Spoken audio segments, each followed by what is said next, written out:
സവിശേഷമായ ശാസ്ത്ര പാരമ്പര്യമുള്ള നാടാണ് ഭാരതം. കേരളവും അതിൽ നിന്നൊട്ടും വ്യത്യസ്തമല്ല. കേരളത്തിൻ്റെ ഗണിതശാസ്ത്ര പാരമ്പര്യം ലോകത്ത് തന്നെ ചർച്ചയായതാണ്. സംഗമ ഗ്രാമമാധവനിലൂടെ അത് കടന്നു വന്ന ഒരു പൈതൃകം അത് വളരെ വലിയ തരത്തിൽ ചർച്ച ചെയ്യപ്പെട്ടിട്ടുള്ളതാണ്. ഭാരതത്തിൻ്റെ ശാസ്ത്ര പൈതൃകത്തെക്കുറിച്ച് എല്ലാവരിലും എത്തിക്കാനും ഭാരതത്തിൻ്റെ വിദ്യാഭ്യാസ മേഖലയിൽ ശക്തമായി ഇടപെട്ടുകൊണ്ടിരിക്കുന്നതുമായ സംഘടനയാണ്, അല്ലെങ്കിൽ അതിന് വേണ്ടിയിട്ടുള്ള ഒരു പ്രവർത്തന ഫോറമാണ് ശിക്ഷാ സംസ്കൃതി ഉത്ഥാന്യാസ്. അതിൻ്റെ ദേശീയ സംയോജകനായ ശ്രീ എ വിനോദ് മാഷാണ് ഇന്ന് ബ്രേവിൻ്റെക്കൊപ്പം ഉള്ളത്. കേരളത്തിൻ്റെ ഗണിതശാസ്ത്ര പാരമ്പര്യം ജനങ്ങളിലേക്ക് എത്തിക്കുകയും അതിന് അനുസരിച്ചുള്ള വൈജ്ഞാനിക പ്രവർത്തനങ്ങൾ നടത്തുകയും ചെയ്ത മാധവ ഗണിത കേന്ദ്രവും അത് കേരളത്തിൽ നൽകിയ സംഭാവനകളെക്കുറിച്ചുമാണ് വിനോദ് മാഷ് എന്ന് നമ്മളോട് സംസാരിക്കുന്നത്.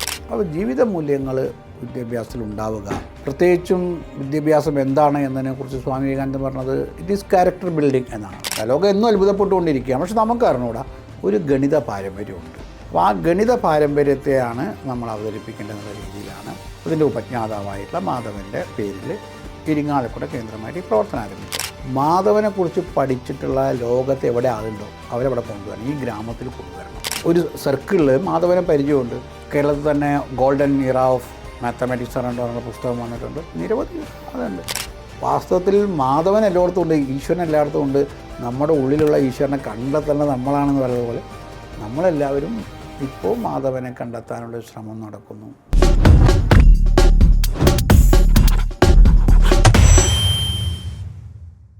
ശ്രീ എ വിനോദ് മാഷ് ദേശീയ തലത്തിൽ പ്രവർത്തിക്കുന്ന ശിക്ഷാ സംസ്കൃതി ഉത്ഥാന്യാസ് എന്ന സംഘടനയുടെ ദേശീയ സംയോജകനാണ്.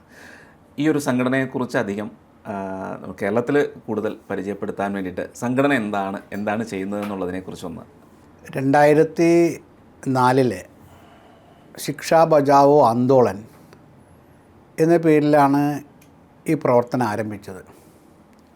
നമുക്ക് 2000 മുരളി മനോഹർ ജോഷിയുടെ നേതൃത്വത്തിൽ വിദ്യാഭ്യാസ രംഗത്ത് കാതലായ ചില മാറ്റങ്ങൾക്ക് വേണ്ടി ശ്രമങ്ങൾ നടത്തി.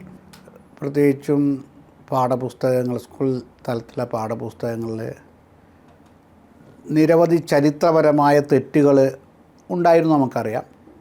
അതൊക്കെ മാറ്റാനും അതുപോലെ തന്നെ സംസ്കൃതം, വേദഗണിതം എന്നിവ ഉൾപ്പെടുത്താനും മൂല്യാധിഷ്ഠിത വിദ്യാഭ്യാസത്തിന് സ്കൂൾ വിദ്യാഭ്യാസത്തിൻ്റെ കരിക്കുലത്തിൻ്റെ ഭാഗമാക്കണം എന്നുള്ള രീതിയിൽ 2000 ഒരു ദേശീയ കരിക്കുലം ഫ്രെയിംവർക്ക് ഉണ്ടായി.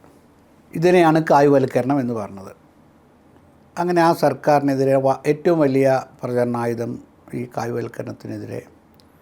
അങ്ങനെ ഇന്നത്തെ ഇന്ത്യ മുന്നണിയുടെ ആദ്യത്തെ പരീക്ഷണം അന്ന് അവർ നടത്തുകയും ഈ ഗവൺമെൻറ് മാറുകയും ചെയ്തു.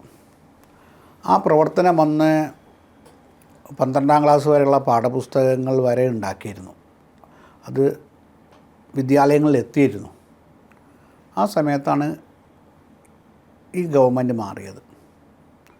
ഗവൺമെൻറ് മാറിയെന്ന് മാത്രമല്ല, അന്ന് അർജുൻ സിംഗ് ആണ് പിന്നെ വിദ്യാഭ്യാസ മന്ത്രിയായത്, MHRD മിനിസ്റ്ററായത്. അദ്ദേഹം CPMൻ്റെ ഒരാവശ്യപ്രകാരം അവർ പിൻസീറ്റ് ഡ്രൈവിംഗ് നടത്തിക്കൊണ്ട് ഈ പാഠപുസ്തകങ്ങൾ മുഴുവൻ അതുവരെ എന്തായിരുന്നു വളരെയധികം ഡിസ്റ്റോർട്ടഡ് ആയിട്ടുള്ള പാഠപുസ്തകങ്ങൾ, പല തെറ്റുകളുണ്ടായിരുന്നു, നിരവധി കോടതി കേസുകളൊക്കെ ഉണ്ടായിരുന്ന പാഠപുസ്തകങ്ങളൊക്കെ ആയിരുന്നു. ആ പാഠപുസ്തകങ്ങൾ തിരിച്ചു കൊണ്ടുവരാനുള്ള തീരുമാനിച്ചു. ഇൻട്രൊഡ്യൂസ് ചെയ്ത പുസ്തകങ്ങളെ മുഴുവൻ അവർ പിൻവലിച്ചു. അവരതിന് ഡീടോക്സിഫിക്കേഷൻ, വിഷം ഇറക്കൽ എന്നുള്ള രീതിയിലാണ് അതിന് പ്രചരണം നൽകിയത്. ആ സമയത്താണ് വാസ്തവത്തെ വിദ്യാഭ്യാസ രംഗത്ത് ഈ ഭരണം മാറുന്നതനുസരിച്ച് പാഠപുസ്തകങ്ങൾ മാറുക.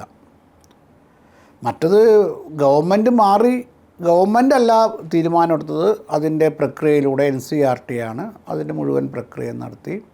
നിരവധി സജഷൻസ് ഉണ്ടായി. അന്ന് വരെ എന്തൊക്കെയാണോ ആൾക്കാർ തെറ്റാണെന്ന് പറഞ്ഞിരുന്നത് കോടതിക്കും ബോധ്യപ്പെട്ട് അക്കാഡമിക് ബോഡിക്ക് ബോധ്യപ്പെട്ട കാര്യങ്ങൾ അതൊക്കെയാണ് മാറ്റിയത്. എന്നിട്ടൊരു നാഷണൽ കരിക്കുലം ഫ്രെയിംവർക്ക് ഉണ്ടാക്കി. ആ നാഷണൽ കരിക്കുലം ഫ്രെയിംവർക്കിൻ്റെ അടിസ്ഥാനത്തിൽ സിലബസ് ഉണ്ടാക്കി, പാഠപുസ്തകങ്ങളുണ്ടാക്കി ഒക്കെ കൊണ്ടുവന്നത്. അതും ഒരു സജഷൻ ആദ്യം കൊണ്ടുവന്നിട്ട് അതിനെക്കുറിച്ചുള്ള ഡെലിബറേഷനൊക്കെ നടത്തിയിട്ടാണ്. പക്ഷെ ഒറ്റയടിക്ക് അത് 2000 മുതൽ 2004 വരെയാണ് ഈ പ്രക്രിയ നടന്നത്. അപ്പോൾ 2004 ഗവൺമെൻറ് മാറിയപ്പോൾ ഒറ്റയടിക്ക് ഇത് മുഴുവൻ പിൻവലിച്ചു. ഈ സമയത്താണ് ഇതിനെതിരെ ഡൽഹിയിൽ പ്രമുഖ വിദ്യാഭ്യാസ ചിന്തകർ ഒക്കെ ഒരുമിച്ച് നിന്നിട്ട് ഇത്തരത്തിലുള്ള രാഷ്ട്രീയ ഇടപെടലിനെതിരെ ഒരു മൂവ്മെൻറ്റ്, അതിനാണ് സേവ് എഡ്യൂക്കേഷൻ മൂവ്മെൻറ്റ് എന്ന് പറയാം, വിദ്യാഭ്യാസ സംരക്ഷണത്തിന് വേണ്ടിയിട്ടൊരു മൂവ്മെൻറ്റ് ഉണ്ടായി. അങ്ങനെയാണ് ഈ പ്രവർത്തനം ഉണ്ടായത്. ആ പ്രവർത്തനം പിന്നീട് കോടതി വ്യവഹാരങ്ങളിലേക്ക് പോയി. അങ്ങനെ 11 കോടതി വ്യവഹാരങ്ങൾ, സുപ്രീം കോടതി, ജില്ലാ കോടതി മുതൽ സുപ്രീം കോടതി വരെ പാഠപുസ്തകങ്ങളുടെ കണ്ടൻറ്റ് വെച്ചിട്ട് ഈ ഫോറം നിയമ നടപടികൾക്ക് പോവുകയും അങ്ങനെ എല്ലാ കോടതി, സുപ്രീം കോടതിയിലും ചില ഹൈക്കോടതിയിലൊക്കെ കേസുകൾ നമുക്ക് അനുകൂലമായി വന്നു. അങ്ങനെ പാഠഭാഗങ്ങൾ വളരെയധികം ശുദ്ധീകരിക്കാൻ, അന്നത്തെ പാഠപുസ്തകത്തിലെ ഭാഗം മാറ്റാനാണ്, പാഠപുസ്തകം മാറ്റിയിട്ടില്ല, ആ രീതിയിലുള്ള പ്രവർത്തനം ആരംഭിച്ചു. ഈ പേര് പരിചിതമല്ലെങ്കിലും കേരളത്തിൽ വളരെ സുപരിചിതമാണ് ദീനനാഥ് ബത്രയുടെ കാവ്യവൽക്കരണം എന്ന് പറഞ്ഞിട്ട്. അപ്പോൾ ബത്രാജിയാണ് അതിൻ്റെ നേതൃത്വത്തിലുണ്ടായിരുന്നത്. ബത്രാജി ആ സമയത്ത് വിദ്യാഭാരതിയുടെ അഖില ഭാരതീയ സെക്രട്ടറി ആയിരുന്നു, പിന്നീട് അതിൻ്റെ വൈസ് പ്രസിഡൻ്റായി. അദ്ദേഹത്തിൻ്റെ നേതൃത്വത്തിലാണ്, അദ്ദേഹത്തിൻ്റെ പേരിലാണ് ഈ പ്രവർത്തനം ആരംഭിച്ചത്. ആ പ്രവർത്തനം 2007 അതിനുശേഷം മറ്റു ചില കാര്യങ്ങളൊക്കെ വന്നു. സെക്സ് എഡ്യൂക്കേഷൻ 5ാം ക്ലാസ് മുതൽ ഇംപ്ലിമെൻ്റ് ചെയ്യാൻ വേണ്ടിയുള്ള ശ്രമം നടത്തി. അതുപോലെ തന്നെ സംസ്കൃത ഭാഷയെ മാറ്റിയിട്ട് ജർമ്മൻ ഭാഷ CBSEയിൽ കൊണ്ടുവരാനുള്ള കാര്യങ്ങൾ, ഇങ്ങനെ നിരവധി കാര്യങ്ങൾ ആ സമയത്ത് ഉണ്ടായി. അപ്പോൾ അതിനെതിരെയൊക്കെയുള്ള ഒരു മൂവ്മെൻ്റായിട്ട് വന്നു. അതിൽ ഈ സെക്സ് എഡ്യൂക്കേഷൻ്റെ വിഷയത്തിന് ഒരു പാർലമെൻ്ററി പെറ്റീഷൻ സമിതിയുടെ മുന്നിൽ ഈ വിഷയം വന്നു. പാർലമെൻ്ററി സമിതി അത് അന്വേഷിച്ചു. അന്ന് അതിൻ്റെ സമിതി ചെയർമാൻ വെങ്കയ്യ നായിഡുജി ആയിരുന്നു.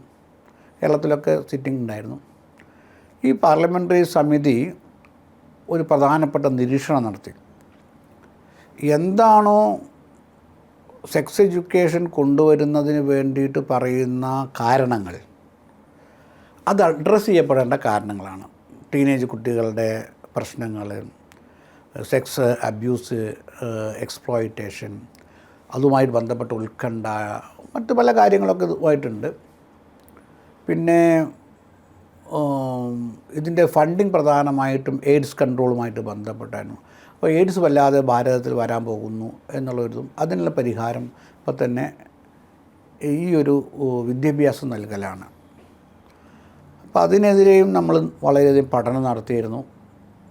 അപ്പോൾ അതിൻ്റെ എത്രത്തോളം ഉണ്ട്, അതൊരു വലിയ മാരകമായ ഇഷ്യൂ ആണെങ്കിൽ പോലും എത്രത്തോളം ഉണ്ട്, ഭാരതത്തിൽ എങ്ങനെയാണ് ഇതിനെ തടഞ്ഞു നിർത്താൻ പറ്റുക എന്നുള്ള വിഷയത്തിലൊക്കെ വന്നു. അങ്ങനെ ആ പാർലമെൻറ്റ് കമ്മിറ്റി നടത്തിയ നിരീക്ഷണത്തിലും നമ്മളുടെ പ്രധാനപ്പെട്ട നിരീക്ഷണമാണ് സെക്സ് എഡ്യൂക്കേഷനല്ല, വാല്യൂ എഡ്യൂക്കേഷനാണ്, മൂല്യജീവിതമാണ്. ഭാരതത്തിൻ്റെ മൂല്യാധിഷ്ഠിതമായ ജീവിതക്രമത്തിലൂടെയാണ് ഇതെല്ലാം ഇവിടെ നിയന്ത്രിച്ചുകൊണ്ടിരിക്കുന്നത്. അപ്പോൾ അത് വിദ്യാർത്ഥികൾക്ക് വേണം. അതിൻ്റെ കുറവാണ് ഇങ്ങനെ ഒരു പാശ്ചാത്യവൽക്കരണത്തിലേക്കും അതിൻ്റെ ഭാഗമായിട്ട് അത് സെക്സിലേക്കാകാം, അല്ലെങ്കിൽ മയക്കുമരുന്നിലേക്കാകാം, പല രീതിയിലേക്കുള്ള സഞ്ചാരങ്ങൾ നടക്കുന്നത് ജീവിത മൂല്യങ്ങളുടെ കുറവാണ്. അപ്പോൾ ജീവിത മൂല്യങ്ങൾ വിദ്യാഭ്യാസത്തിൽ ഉണ്ടാവുക, പ്രത്യേകിച്ചും വിദ്യാഭ്യാസം എന്താണ് എന്നതിനെക്കുറിച്ച് സ്വാമി വിവേകാനന്ദൻ പറഞ്ഞത് ഇറ്റ് ഈസ് ക്യാരക്ടർ ബിൽഡിംഗ് എന്നാണ്, സ്വഭാവ രൂപീകരണ സൃഷ്ടി ഉണ്ടാക്കലാണ്. അപ്പോൾ ആ ഒരു പോയിന്റിൽ ആരിത് ചെയ്യുമെന്ന് പാർലമെൻ്ററി സമിതി ഒരു ചോദ്യം ചോദിച്ചു. അങ്ങനെയാണ് നമ്മൾ ശിക്ഷാ ബചാവോ ആന്തോളൻ എന്തെങ്കിലും പ്രശ്നം വരുമ്പോൾ അതിനെ പ്രതികരിക്കാൻ വേണ്ടി തുടങ്ങിയ സംഭവം. അങ്ങനെ എന്തെങ്കിലും പ്രശ്നത്തിന് പരിഹരിക്കാൻ പറ്റും, ശാശ്വതമായോ ചില കാര്യങ്ങൾ നൽകണം. ആ രീതിയിൽ 2008 മുതൽ ശിക്ഷാ സംസ്കൃതി ഉദ്ധാന്യാസ്, ശിക്ഷ പറഞ്ഞാൽ കേരളത്തിൽ വേറെ, മലയാളത്തിൽ വേറെ തന്നെ, വിദ്യാഭ്യാസ സാംസ്കാരിക വികസനത്തിനുള്ള ഒരു പ്രവർത്തനം, ഒരു സംഘടനയല്ല, ആ രംഗത്ത് പ്രവർത്തിക്കുന്ന കാര്യങ്ങൾ. അപ്പോൾ അതിൽ തന്നെ കാര്യമായിട്ട് 2 കാര്യമാണ് ചിന്തിച്ചത്. ഒന്ന്, ഇതൊരു സംഘടനയല്ല, ഒരു ഫോറമാണ്. രണ്ടാമത്, അത്തരത്തിൽ ചില മാതൃകകൾ സൃഷ്ടിക്കുക, വിദ്യാലയങ്ങളിൽ, കോളേജുകളിൽ എങ്ങനെ മാതൃക ഉണ്ടാക്കുക. ആ പ്രവർത്തനമാണ് 2008 മുതൽ ഇങ്ങനെ വ്യത്യസ്ത മേഖല, പ്രത്യേകിച്ചും മൂല്യാധിഷ്ഠിത വിദ്യാഭ്യാസം, വ്യത്യസ്ത മൂല്യങ്ങളെക്കുറിച്ചുള്ള കാര്യങ്ങളൊക്കെ ഉണ്ട്. അതിന് അടിസ്ഥാനമായിട്ട് എടുത്തിരിക്കുന്നത് തൈത്തിരീയ ഉപനിഷത്താണ്. ഈ നാഷണൽ എഡ്യൂക്കേഷൻ പോളിസി ഈ അടുത്ത് വന്ന സമയത്ത് അതുമായി ബന്ധപ്പെട്ടും നേരത്തെ പറഞ്ഞ പോലെ കാവ്യവൽക്കരണം എന്നുള്ള ആരോപണം, അതിനൊപ്പം തന്നെ പഴയ കാലത്തിലേക്കുള്ള തിരിച്ചുപോക്ക്, സവർണ പ്രത്യയശാസ്ത്രം, അടിച്ചേൽപ്പത്, ഇതൊക്കെയാണ് പഠിപ്പിക്കുന്നത്. വളരെ വലിയ കോലാഹലങ്ങൾ NEP-യുമായി ബന്ധപ്പെട്ട് കേരളത്തിൽ പ്രത്യേകിച്ചും ഉണ്ടായി. ഈ NEP ബന്ധപ്പെട്ട് ഏറ്റവും ചുരുങ്ങിയ രീതിയിൽ അതൊരു വിശാലമായ സബ്ജക്റ്റാണ്, പക്ഷേ എങ്കിലും ഈ ഒരു ആരോപണത്തെ എങ്ങനെയാണ് നമുക്ക് ശിക്ഷാ ന്യാസ് പറയുന്നത്, എങ്ങനെയാണ് അതിനെ? അല്ല, NEP-യുടെ ഏറ്റവും പ്രധാനപ്പെട്ട പ്രത്യേകത സ്വാതന്ത്ര്യം കിട്ടി. ഇതിനു മുമ്പ് 2 ദേശീയ നയങ്ങൾ വന്നുവെങ്കിലും ആദ്യമായിട്ട് ഭാരതീയതയിൽ ഊന്നിയ വിദ്യാഭ്യാസ സംവിധാനത്തെക്കുറിച്ച്. അതിന് മുമ്പുള്ള നല്ല നിർദ്ദേശങ്ങളൊക്കെയാണ് അതിലുണ്ടായതെങ്കിലും ബേസിക്കലി അതെല്ലാം പാശ്ചാത്യ വിദ്യാഭ്യാസ ചിന്തയുടെ ഉള്ളിൽ നിന്നുകൊണ്ട് എങ്ങനെ വിദ്യാഭ്യാസത്തെ മാറ്റിയെടുക്കാം എന്നായിരുന്നു. പക്ഷെ ഇവിടെ ഇന്നത്തെ വിദ്യാഭ്യാസ സംവിധാനത്തെ എങ്ങനെ ഭാരതീയ ചിന്തയുടെയും ഭാരതീയ ആവശ്യത്തിൻ്റെയും അടിസ്ഥാനത്തിൽ എങ്ങനെ മാറ്റിയെടുക്കാമെന്നാണ്. അപ്പോൾ ഒരു യൂറോ സെൻട്രിക് എഡ്യൂക്കേഷനിൽ നിന്നും ഒരു ഭാരതീയ സെൻട്രിക് ആയിട്ടുള്ള എഡ്യൂക്കേഷനാണ് ഉണ്ടായത്. അതുകൊണ്ട് സ്വാഭാവികമായിട്ടും നമ്മൾ പറയും, ആരാണ് ഇന്നുവരെ നമ്മുടെ വിദ്യാഭ്യാസത്തെ നയിച്ചത്? മാർക്സ്, മക്കാളെ മാനസപുത്രന്മാരാണ്. ഇവർ രണ്ടുപേരുടെയും ഒരു കൂട്ടത്തിൽ കുറച്ച് മതമൗലികവാദികളായിട്ടുള്ള ആൾക്കാർ. അപ്പോൾ മാർക്സ്, മക്കാളെ മദ്രസവാദികൾ എന്ന് പറയാം. ഇവരാണ് ഇന്നേ വരെ നമ്മളെ സ്വതന്ത്ര ഭാരതത്തിലും വിദ്യാഭ്യാസത്തെ നയിച്ചത്. അവർക്ക് നമ്മുടെ ഭാരതീയ ചിന്ത അല്ലെങ്കിൽ മഹർഷിയുടെ ചിന്തയുടെ അടിസ്ഥാനത്തിൽ ഉള്ളൊരു വിദ്യാഭ്യാസത്തെ അവർക്ക് അംഗീകരിക്കാൻ പറ്റില്ല. അവരിത് കോലാഹലങ്ങൾ ഉണ്ടാക്കും. പക്ഷേ കോലാഹലങ്ങളൊന്നും അവർക്ക് വേണ്ട രീതിയിൽ വിജയിപ്പിക്കാൻ സാധിച്ചില്ല. അതിൻ്റെ പ്രത്യേകത അവിടെയാണ് നമ്മുടെ ന്യാസിൻ്റെ ഒരു പ്രസക്തി വരുന്നത്. 2000 വന്ന സമയത്ത് നമുക്ക് മാത്രം ഒരു പ്രിപ്പറേഷൻ ഉണ്ടായിരുന്നു. ഗവൺമെൻറ് വന്നു, ഗവൺമെൻറ് ചെയ്തു. പക്ഷേ 2004 മുതൽ 2020 വരെ ഈ പോളിസി വരുന്നതിൻ്റെ ഇടയിൽ ശിക്ഷാ സംസ്കൃത ഉദ്ധാന്യാസ് നടത്തിയ ഗ്രൗണ്ട് റിയാലിറ്റി ഗ്രൗണ്ട് വർക്കുണ്ട് സംവിധാനങ്ങളുടെ ഉള്ളിൽ. അന്ന് കോൺഗ്രസ് ഭരിക്കുന്ന സമയമായിരിക്കാം, UPA ആയിരിക്കാം ഭരിക്കുന്നത്. അത് സർക്കാർ വന്നിട്ട് 16 NEP-യെക്കുറിച്ചുള്ള ഒരു സജഷൻ മുന്നോട്ട് വെച്ചു. അതിനുശേഷം ഇവിടെ ഒന്നും ശിക്ഷാ സംസ്കൃതി ഉദ്ധാന്യാസിൻ്റെ പേരില്ല. ശിക്ഷാ സംസ്കൃതി ഉദ്ധാന്യാസ് വിദ്യാഭ്യാസ രംഗത്ത് ആൾക്കാരുമായി സംസാരിച്ച് അതിൻ്റെ സമയത്ത് തന്നെ ഇവർക്ക് വന്ന് കാണാവുന്ന നിരവധി മാതൃകകൾ സൃഷ്ടിച്ച് കസ്തൂരി രംഗൻ കമ്മിറ്റി അവർ വരുന്നു, കാണുന്നു, ഈ പരിവർത്തനം ഉണ്ടാക്കി, ഇത് ചെയ്താൽ ഇതാണ്. അപ്പോൾ പലതും ട്രൈ ഔട്ട് ആദ്യമേ ചെയ്തതുകൊണ്ട് നമ്മളും വളരെ കോൺഫിഡൻറ്റോടു കൂടിയാണ് അവതരിപ്പിച്ചത്. അതുകൊണ്ട് പോളിസിയിലും വളരെ കോൺഫിഡൻറ്റോടു കൂടിയാണ് ചെയ്തത്. അത് പോളിസി വന്നതിന് ശേഷം അത് ഏറ്റെടുക്കാൻ, അത് ഓൺ ചെയ്യാൻ ഒരു വലിയ സംവിധാനം ഉണ്ടായി. കേരളത്തെ പോലുള്ള സംസ്ഥാനങ്ങളിൽ റിജക്റ്റ് NEP വലിയ ക്യാമ്പയിൻ നടത്തിയെങ്കിലും അവർക്ക് പിടിച്ചെടുക്കാൻ പറ്റില്ല. കാരണം ജനങ്ങളിലേക്ക് എത്തുന്നു, അവർക്ക് വേണ്ടതാണിത് മനസ്സിലാവുന്നു. അതുകൊണ്ട് വലിയൊരു മാറ്റം അതിൻ്റെ ഭാഗമായിട്ടുണ്ടായിട്ടുണ്ട്. ഈ കേരളത്തിലെ നമ്മുടെ ശിക്ഷാ സംസ്കൃതി ഉദ്ധാന്യാസിൻ്റെ പ്രവർത്തനങ്ങൾ എങ്ങനെയാണ്? കേരളവുമായി ബന്ധപ്പെട്ട് എന്തൊക്കെ പ്രവർത്തനങ്ങളാണ് നടത്തുന്നത്? ഒപ്പം എന്തൊക്കെ സംഭാവനകൾ നമുക്ക് വിദ്യാഭ്യാസ വികാസത്തിലേക്ക് നൽകാൻ കഴിഞ്ഞു? ഇതിൽ ആദ്യത്തേത് നമ്മുടെ വിദ്യാഭ്യാസ സംരക്ഷണ സമിതി എന്ന രീതിയിൽ തന്നെ പ്രവർത്തനം ആരംഭിച്ചത്. അന്ന് നമ്മുടെ കേരളത്തിലെ പാഠപുസ്തകങ്ങളെക്കുറിച്ച് നമ്മളിവിടെ പഠനം നടത്തുകയും സർക്കാരിലെ നിവേദനം നൽകുകയൊക്കെ ഉണ്ടായി. കേരളത്തിൽ ആദ്യമായിട്ട് വലിയ ചർച്ചയൊന്നും ഉണ്ടായില്ല. പക്ഷേ കേരളത്തിൽ അന്ന് ഉമ്മൻചാണ്ടി സർക്കാരാണ് പാഠപുസ്തകത്തിൽ കാര്യമായിട്ടുള്ള മാറ്റങ്ങൾ വരുത്തി. അന്ന് ഒരു കമ്മീഷനെ കേരള സർക്കാർ ശോഭീന്ദ്രൻ കമ്മീഷനെ വെച്ചിരുന്നു. ആ ശോഭീന്ദ്രൻ കമ്മീഷൻ വെച്ചതിന് ശേഷം അത് 2 വർഷത്തിനുള്ളിൽ ഇംപ്ലിമെൻറ്റ് ചെയ്യാത്തതുകൊണ്ട് അത് ഹൈക്കോടതിയിൽ കേസ് വന്നു. പിന്നെ ഹൈക്കോടതിയിൽ അവർ അത് ഉടൻ തന്നെ മാറ്റുമെന്നൊക്കെ പറഞ്ഞു. അത് പ്രത്യേകിച്ചും പാഠപുസ്തകത്തിലെ വലിയ ഡിസ്റ്റോർഷൻ വന്ന 21 മാപ്പിള കലാപത്തെക്കുറിച്ച്, നമ്മുടെ കാശ്മീരിൻ്റെ ലയനത്തെ സംബന്ധിച്ച്, ശങ്കരാചാര്യരെക്കുറിച്ചുള്ള പ്രതിപാദ്യങ്ങൾ, അങ്ങനെ നിരവധി കാര്യങ്ങൾ ഉണ്ട്. പോസിറ്റീവായിട്ട് നമ്മുടെ കേരളത്തിൽ ചില സംഭാവനകൾ അതിൽ വന്നു. മാധവനെക്കുറിച്ചുള്ള കാര്യങ്ങൾ വന്നു, സംഗമ ഗ്രാമ മാധവനെക്കുറിച്ചുള്ള കാര്യങ്ങൾ വന്നു. അങ്ങനെ പോസിറ്റീവായ ചില കാര്യങ്ങൾ. അതിനുശേഷം പാഠപുസ്തകങ്ങൾ അന്ന് ഇടതുവർഷം ഭരിക്കുന്ന സമയത്ത് തന്നെയാണ് വന്നത് എന്നുള്ളതാണ്. പക്ഷേ ശോഭീന്ദ്രൻ കമ്മീഷൻ വന്നു. പിന്നീട് അവർ അട്ടിമറിച്ചു. പിന്നെ അവരുടെ അക്കാഡമിക് കൗൺസിലൊക്കെ അവർ അട്ടിമറിയൊക്കെ നടത്തി. അവരുടേതായത് എന്നാൽ ചില ഭാഗങ്ങളൊക്കെ അവർ മാറ്റി. നേരത്തെ പറഞ്ഞ സംഗമ ഗ്രാമമാധവൻ കേരളത്തിൻ്റെ ഒരു ഗണിത പാരമ്പര്യം അതുമായി ബന്ധപ്പെട്ട് ഇങ്ങനെ ആളുകളുണ്ടായിരുന്നു, അല്ലെ ഇങ്ങനെയുള്ളൊരു മഹത്തായ പാരമ്പര്യം വിദ്യാഭ്യാസവുമായി ബന്ധപ്പെട്ട് നമുക്കുണ്ടായിരുന്നു എന്നുള്ളത് വളരെ കുറച്ച് മാത്രമാണ് നമുക്ക് പുറത്തേക്ക് എത്തിക്കാൻ കഴിഞ്ഞത്. അതായത് നേരത്തെ പറഞ്ഞ പോലെ ഈ പാഠപുസ്തകങ്ങളിലൂടെയൊന്നും ഇതിനൊക്കെ കൂടുതൽ പ്രാധാന്യം നൽകി പഠിപ്പിക്കാനുള്ള സാഹചര്യം ഉണ്ടായിരുന്നില്ല. അപ്പോൾ ആ ഒരു പാരമ്പര്യത്തെ എങ്ങനെ കാണുന്നു? എങ്ങനെയാണ് അതിൻ്റെ ഒരു പാരമ്പര്യം ഗണിതശാസ്ത്രവുമായി ബന്ധപ്പെട്ട് കേരളത്തിൽ? ഞാൻ എൻ്റെ ജീവിതത്തിൽ ഞാൻ ഡിഗ്രി ഫൈനൽ ഇയർ പഠിക്കുന്ന സമയത്താണ് 91 എൻ്റെ സാറ് ഗ്രിഗറി സിദ്ധാന്തം എടുക്കുന്ന സമയത്ത് ഇങ്ങനെ ഒരു മാധവൻ്റെ പേരിൽ പല സ്ഥലത്തും ഇതിങ്ങനെ മാധവ ഗ്രിഗറി സീരീസ് എന്നൊക്കെ പറഞ്ഞു അദ്ദേഹം പറഞ്ഞു. എനിക്ക് ഭയങ്കര ഇഷ്ടമുള്ള പ്രൊഫസറായിരുന്നു. അപ്പോൾ ഞാൻ പിന്നെ നമ്മുടെ ചില ആൾക്കാരുമായിട്ടൊക്കെ സംസാരിച്ചു. അന്നും എനിക്ക് സ്വദേശി സയൻസ് മൂവ്മെൻ്റായിട്ടൊക്കെ ബന്ധമുണ്ടായിരുന്നു. അപ്പോൾ അങ്ങനെ ഉണ്ട് എന്നറിയാം. ഉണ്ട് നമുക്കറിയുന്നത് 2 രീതിയിലാണ്. അന്ന് പോപ്പുലറൈസ് ചെയ്തിരുന്നില്ല. ഒരു വിഭാഗം ആൾക്കാർക്കറിയാം.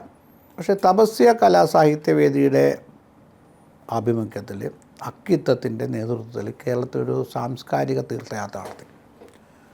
ആ തീർത്ഥയാത്ര പ്രധാനമായിട്ടും നമ്മൾ ഉള്ളൂരിൻ്റെ കേരള സാഹിത്യ ചരിത്രം അതിനെ കൂടി ആസ്പദമാക്കിയിട്ടും കൂടിയാണ് അതിൽ പറയുന്ന പ്രധാന സാഹിത്യകാരന്മാരുടെ വ്യക്തികളുടെയൊക്കെ അതിൽ ഐഡൻറ്റിഫൈ ചെയ്ത ഒരാളാണ് ഈ സംഗമ ഗ്രാമ മാധവൻ്റെ ഇരിങ്ങാലപ്പള്ളി മന. അവിടെ അന്ന് യാത്ര ചെയ്തിട്ടുണ്ട്. പിന്നീട് അതോടുകൂടി പോയി, ആ യാത്രയോടുകൂടി പോയി. പിന്നീട് ഏറ്റെടുത്തത് സ്വദേശി ശാസ്ത്ര പ്രസ്ഥാനമാണ്. നമ്പൂരി സാറ് ഒക്കെ അതിൻ്റെ അധ്യക്ഷനായിരിക്കുന്ന സമയത്ത് സ്വദേശി ശാസ്ത്ര പ്രസ്ഥാനം അവിടെ വിജയദശമി ഈ അമ്പലത്തിൽ ഇദ്ദേഹം പൂജിച്ചിരുന്ന അമ്പലത്തിൽ അദ്ദേഹത്തിൻ്റെ വാനനിരീക്ഷണത്തിന് വേണ്ടി ഉപയോഗിച്ചിരുന്ന ശിലാപാളി ഉണ്ട്. അവിടെ എഴുത്തിനെടുത്ത് തുടങ്ങി. 2 വർഷം നടന്നു. പിന്നെ അതും നടന്നില്ല. കാരണം സമൂഹത്തിൻ്റെ ഉള്ളിൽ അതൊരു വികാരമായിട്ട് വന്നില്ല. ഗണിതം എന്നൊക്കെ പറയുന്ന പോലെ അങ്ങനെ. പിന്നീടും വർഷങ്ങൾക്ക് ശേഷം 2012 അപ്പോഴേക്കും നമ്മുടെ വിദ്യാഭ്യാസ ഈ വികാസ കേന്ദ്രത്തിൻ്റെ പ്രവർത്തനമൊക്കെ ആരംഭിച്ചിരുന്നു. 2011 ഇതിൻ്റെ ദേശീയ ചിന്തൻ ബൈഠക്ക്, ആദ്യത്തെ ചിന്തൻ ബൈഠക്ക് വൃന്ദാവനത്തിൽ വെച്ച് നടന്നു. അപ്പം നമ്മുടെ പ്രവർത്തനം പറഞ്ഞില്ലേ, നമുക്ക് മോഡൽസ് ഉണ്ടാക്കണം. മോഡൽസ് ഉണ്ടാക്കുന്നതോടൊപ്പം തന്നെ അന്ന് സുരേഷ് സോണിജിയാണ് നമ്മുടെ കൂടെ ഉണ്ടായിരുന്നത്.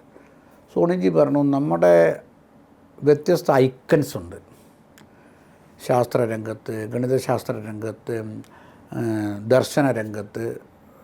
അപ്പോൾ നമ്മൾ ഏകാത്മസ്തോത്രത്തിലൊക്കെ പറയുന്ന നിരവധി ആൾക്കാരുണ്ട്, അല്ലാത്ത ആൾക്കാരുണ്ടാവുക, അന്ന് ഐഡൻറ്റിഫൈ ചെയ്തിട്ടില്ല. അപ്പോൾ നമുക്കറിയാം മാധവൻ അന്ന് ഐഡൻറ്റിഫൈ ഈ പോപ്പുലറൈസ് ചെയ്ത് അദ്ദേഹം വരണ്ടായിരുന്നു. അങ്ങനത്തെ കേന്ദ്രങ്ങളൊക്കെ ഐഡൻറ്റിഫൈ ചെയ്യുകയും അവിടെ പ്രവർത്തനം ആരംഭിക്കുകയും വേണമെന്നാണ്. എന്തോ പ്രധാന ഒരു ഡിവൈൻ ഡിസൈൻ പോലെ അടുത്ത വർഷം ലോകം മുഴുവൻ അന്താരാഷ്ട്ര ഗണിത വർഷമായിട്ട് ആചരിച്ചു. അത് ലോകത്തറിയപ്പെടുന്ന മറ്റൊരു ഗണിതജ്ഞൻ, ആധുനിക ഭാരതീയ ഗണിതജ്ഞനായിട്ടുള്ള ശ്രീനിവാസ രാമാനുജൻ്റെ 125ാം പിറന്നാളായിരുന്നു. വേൾഡ് മാത്തമാറ്റിക്സ് കമ്മ്യൂണിറ്റി ഡിക്ലെയർ ചെയ്തു ലോക ഗണിത വർഷമായിട്ട്. അത് നമുക്ക് ഭയങ്കര പ്രേരണയായി. അപ്പോൾ ആ വർഷം തന്നെ ഈ രീതിയിൽ 2-3 കാര്യങ്ങൾ ചെയ്യണമെന്നായി. അങ്ങനെ ഇരിങ്ങാലക്കുട പോവുകയും ഇരിങ്ങാലക്കുട നമുക്ക് സഹകരിക്കുന്ന ആൾക്കാർ, അന്നത്തെ പ്രധാനപ്പെട്ട കോളേജുകൾ അവിടെ ഇരിങ്ങാലക്കുടയിൽ പേരെടുത്ത കോളേജുകളുണ്ട്. ആ കോളേജുകളൊന്നും അതിനോട് സഹകരിച്ചില്ല. അവിടെ ഒരു നമ്പൂരീസ് ബി.എഡ് കോളേജാണ് സഹകരിച്ചത്. പിന്നെ 2-3 സ്കൂളുകളൊക്കെ ചേർന്ന് MG യൂണിവേഴ്സിറ്റിയുടെ മുൻ VC ആയിരുന്ന സുകുമാരൻ സാറ് ഉദ്ഘാടനം ചെയ്ത് നമ്പൂരി സാർ അധ്യക്ഷനായി, ഞാൻ സെക്രട്ടറി ആയിട്ട് ഒരു മാധവ ഗണിത കേന്ദ്രം ആരംഭിച്ചു 2012. നമ്മുടെ ദേശീയ തലത്തിൽ ഇത്തരത്തിലുള്ള മഹാന്മാരുടെ അല്ലെങ്കിൽ അതുമായിട്ട് ബന്ധപ്പെട്ട കേന്ദ്രങ്ങൾ ഡെവലപ്പ് ചെയ്യണം. അന്ന് നമ്മുടെ മനസ്സിലുണ്ടായിരുന്നത് നമുക്ക് സാധ്യമെങ്കിൽ നിലനിൽക്കുന്ന വിദ്യാഭ്യാസ സംവിധാനത്തിൽ അത് സിസ്റ്റത്തിൻ്റെ ഉള്ളിൽ ഡെവലപ്പ് ചെയ്യാം എന്നാണ് നമ്മൾ ചിന്തിച്ചത്. കാരണം നമ്മളൊരു ഓർഗനൈസേഷനല്ല. അപ്പോൾ നമുക്കറിയാം നമ്മൾ അങ്ങനത്തെ ഓർഗനൈസേഷൻ തുടങ്ങിയിട്ടുണ്ട്, നമ്മൾ വിചാര കേന്ദ്രം സെപ്പറേറ്റ്. പക്ഷേ നമ്മുടെ യൂണിവേഴ്സിറ്റിയിൽ റിസർച്ച് തുടങ്ങാൻ പറ്റുമോ, ഇങ്ങനെയാണ് ചിന്തിച്ചത്. അങ്ങനെ ആദ്യം തുടങ്ങിയത് ഒന്ന് നമ്മുടെ ഉജ്ജയിൻ ഇതിൻ്റെ ഒരു കേന്ദ്രമാണല്ലോ, അവിടെ ഒരു വേദഗണിത ഗവേഷണ കേന്ദ്രം, അവിടെ വിദ്യാലയവുമായി ചേർന്നിട്ട് ഹയർ സെക്കൻഡറി വിദ്യാലയവുമായിട്ട് വലിയ ഒരു നെറ്റ്വർക്കിംഗ് വിദ്യാലയങ്ങളാണ്, അവിടെയാണ് തുടങ്ങിയത്. മറ്റൊന്ന് നമ്മൾ ഇവിടെ തുടങ്ങാൻ നമ്മുടെ ദേശീയ തലത്തിൽ ശിക്ഷാ സംസ്കൃതി ഉദ്ധാന്യാസം എന്നാണ് അറിയപ്പെടുന്നതെങ്കിൽ കേരളത്തിൽ അത് വിദ്യാഭ്യാസ വികാസ കേന്ദ്രം, മലയാള ടച്ച്. നമ്മുടെ ഈ ഇതെല്ലാം വളരെ ഫ്ലെക്സിബിളാണ്. അവിടെ അവിടുത്തെ സമൂഹവുമായിട്ട് സംവദിക്കാൻ പറ്റണം. അതുകൊണ്ട് കേരളത്തിലെ ഏറ്റവും പ്രധാനപ്പെട്ട വ്യത്യസ്ത മേഖലയിൽ നമുക്ക് ഒരു വ്യതിരിക്തമായ ജ്ഞാന പാരമ്പര്യമുണ്ട്. ആയുർവേദത്തിൽ നമുക്ക് എല്ലാവർക്കും അറിയാം, ശങ്കരാചാര്യ ഉണ്ടായതുകൊണ്ട് ദാർശനിക രംഗത്ത് നമുക്കറിയാം, വാസ്തുരംഗത്ത് നമുക്കറിയാം, ആറന്മുള കണ്ണാടി. പക്ഷേ കേരളത്തിലെ ലോകം മുഴുവൻ ലോകം എന്നും അത്ഭുതപ്പെട്ടുകൊണ്ടിരിക്കുകയാണ്. പക്ഷെ നമുക്ക് അറിഞ്ഞുകൂടാ ഒരു ഗണിത പാരമ്പര്യമുണ്ട്. അപ്പോൾ ആ ഗണിത പാരമ്പര്യത്തെയാണ് നമ്മൾ അവതരിപ്പിക്കേണ്ടതെന്നുള്ള രീതിയിലാണ് അതിൻ്റെ ഉപജ്ഞാതാവായിട്ടുള്ള മാധവൻ്റെ പേരിൽ ഇരിങ്ങാലക്കുട കേന്ദ്രമായിട്ട് ഈ പ്രവർത്തനം ആരംഭിച്ചത്. ഞാൻ നേരത്തെ പറഞ്ഞു, നമ്മളവിടുത്തെ പ്രധാന സ്ഥാപനങ്ങളൊക്കെ സമീപിച്ചു. കാരണം നമുക്ക് ഏതൊരു സ്ഥാപനവുമായിട്ട് ചേർന്നിട്ട് ചെയ്യണം. അപ്പോൾ ആരും തയ്യാറായിരുന്നില്ല.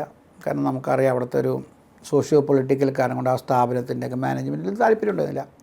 കാരണം അവരും പണ്ട് ഇവിടെ ഉണ്ട്, മാധവനും പണ്ട് അവർക്കൊക്കെ യൂണിവേഴ്സിറ്റി ഭയങ്കര സ്വാധീനമുള്ള കാലം ഉണ്ടായിരുന്നു, ഇപ്പോഴും അങ്ങനെ തന്നെയാണ്. പക്ഷെ അന്നൊന്നും മാധവനെ സ്വീകരിച്ചില്ല. മാധവനെ അറിയാം ലോകത്ത്, മാധവനെ അറിയാമെന്ന് പറഞ്ഞാൽ മാധവൻ്റെ ഗണിതത്തെക്കുറിച്ച്, മാധവൻ്റെ പാരമ്പര്യത്തെക്കുറിച്ച് നിരവധി പുസ്തകങ്ങളും നിരവധി കാര്യങ്ങളൊക്കെ വന്നിട്ടുണ്ട്, ആർട്ടിക്കിൾസൊക്കെ വന്നിട്ടുണ്ട്. പക്ഷേ അത് നമ്മുടെ സിസ്റ്റത്തിൻ്റെ ഉള്ളിൽ വരുന്നില്ല എന്നുള്ളതാണ്. 48 ആദ്യത്തെ പുസ്തകം മലയാളത്തിൽ വന്നത്. അത് മരുത്തമ്പുരാൻ എന്ന് പറയുന്നത് രാമവർമ്മ മരുത്തമ്പാനും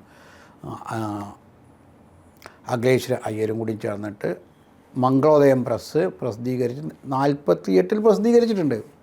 അതിൽ മാധവനെല്ലാം വരുന്നുണ്ട്. അതിനുശേഷം ആ കാലഘട്ടത്തിൽ തൃപ്പൂണിത്തുറയിൽ നിന്ന് വേണുവാരോഹത്തിൻ്റെ മലയാളം പ്രസിദ്ധീകരിച്ചിട്ടുണ്ട്. അപ്പോൾ അതിനുശേഷം 70-കളിലെത്തുമ്പോഴേക്ക് ഇതിനെക്കുറിച്ച് എക്സ്റ്റെൻസീവായ റിസർച്ച് നമ്മുടെ KV ശർമ്മ നടത്തിയിട്ടുണ്ട്.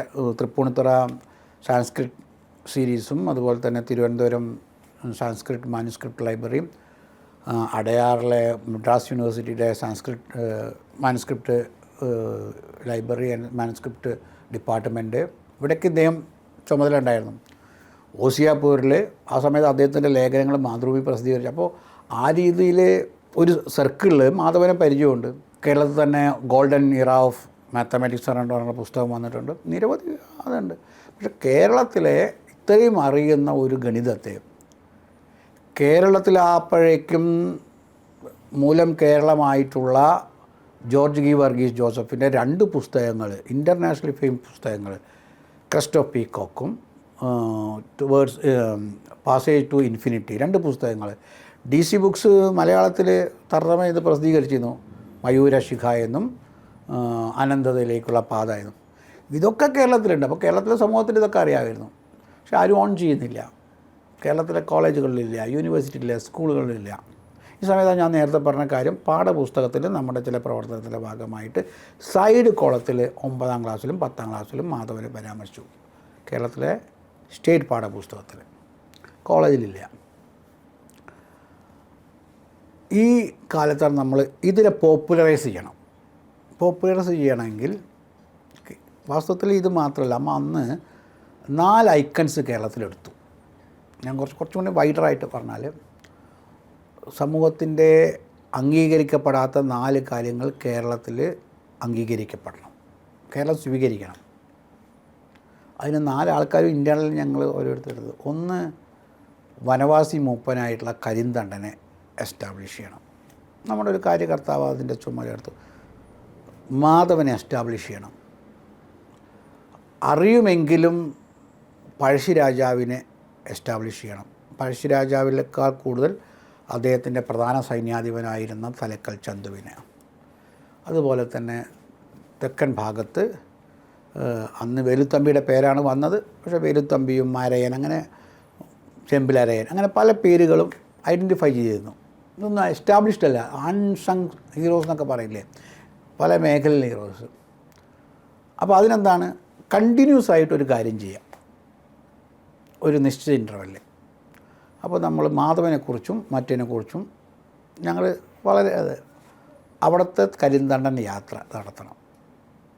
അതിനുശേഷം കരിന്തണ്ടനെ പോപ്പുലറൈസ് ചെയ്യുമ്പോൾ അടുത്തതായിട്ട് പലതും വന്നു, പ്രതിമ വന്നു, ബാക്കിയൊക്കെ വന്നു. ഇവിടെ മാധവ ഗണിത സമ്മേളനം നടത്തണം ഇരിങ്ങാലക്കുടയിൽ. അത് ഇരിങ്ങാലക്കുടയിൽ തന്നെ നടത്തണം. എന്ത് സൗകര്യങ്ങളില്ലെങ്കിലും പരിമിതമാണെങ്കിൽ അവിടെ നടത്തണം. 2, മാധവനെക്കുറിച്ച് പഠിച്ചിട്ടുള്ള ലോകത്ത് എവിടെ ആളുണ്ടോ അവരവിടെ കൊണ്ടുവരണം, ഈ ഗ്രാമത്തിൽ കൊണ്ടുവരണം. അപ്പോൾ ഇത് രണ്ടും കൂടി ക്ലബ് ചെയ്തുകൊണ്ട് ആ വർഷം തന്നെ ഒരു മാധവ ഗണിത പുരസ്കാരം ഏർപ്പെടുത്തി. ആ സമ്മേളനം ഇരിങ്ങാലക്കുടയിൽ നടക്കും. ആ സമ്മേളനം ദേശീയ ഗണിത ദിനത്തിൻ്റെ അന്ന് ഡിസംബർ 22 രാമാനുജൻ്റെ ജന്മദിനമാണ്, പക്ഷേ ദേശീയ ഗണിത ദിനമാണ്. അന്ന് ഇരിങ്ങാലക്കുടയിൽ ഗണിത സമ്മേളനം നടക്കും, ഭാരതീയ ഗണിത സമ്മേളനം നടക്കും, മാധവ അനുസ്മരണം നടക്കും. മാധവൻ്റെ പേരിൽ ഒരു പുരസ്കാരം നൽകും.